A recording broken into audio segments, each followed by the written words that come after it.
I've been very fortunate to study with some really great Brazilian drummers, and they kind of let me into their little secrets on how they make things sound so amazing, especially a great drummer by the name of Portinho. He really showed me the secret to really good Brazilian drumming was in trying to make all the limbs the same volume. But inside those volumes, each has its little role it has to play. And you'll notice on the hi-hat, I'm going to show you a motion that's very important for playing good sambas.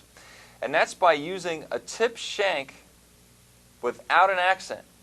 Usually when we play a shank, we play an accent. In this case, we're really not going to play an accent so much. You'll notice on the poster that we did write an accent over 2 and over 4. But that's more to show the color change. We're going to get a little deeper than just playing an accent right now. So your hand motion, if you see this, is going to look like this. 1, 2, 3, 4. 1, 2, 3, 4. Up, down, up, down. Up, down, up, down. Now you play all the eighth notes in there, and it looks like this. 2, 3, 4. 1, 2, 3, 4. Up, down, up, down, up, down, up, down. 1, 2, 3, 4. 1, 2, 3, 4, 1. And if you notice the tip of the stick as I'm playing isn't changing. So I'm not going 2, 3, 4. I'm not doing that. I'm just adding a gentle little color change, which is very much different than playing an accent. It's a much more subtle change. And then we put all the other limbs in. And the left-hand rhythm that's on the poster is a very important left-hand rhythm. Again, that's another one of those root rhythms that we're talking about. And it goes like this. 3, 4. 1, 1, 1. And another piece of connective tissue that we're always talking about with these grooves is the bass drum in sambas. And most sambas is that you'll notice that it's always 3, 4.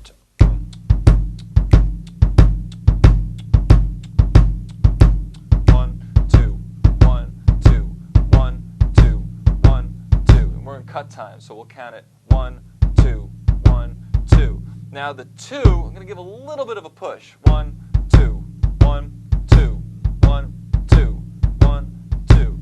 In traditional Brazilian drumming, you'd have a guy with a big drum called a surdo, and he'd be his job, and that's all his job would be, is to just play 1, boom, boom. That's his gig all night long. So we're trying to be a bunch of different players here and try to make this sound as authentic as we can. And we put it all together, a lot of weird stuff can happen. Start slow. So let me play this for you once, a little bit slower, so you can see how it all works out. And sometimes playing slower is harder than playing fast, as I'm about to demonstrate. 1, 2, 3, 4.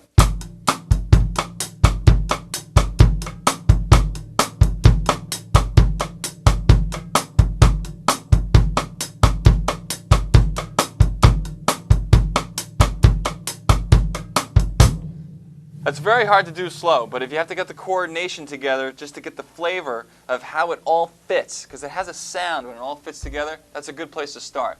Now I'll jump it up to where it really needs to live and where it's going to sit when you actually play it in a chart or with a group that's trying to play some Brazilian music. Okay? We're in cut time. 1, 2, 1, 2, 1, 2, 1, 2, ready, and...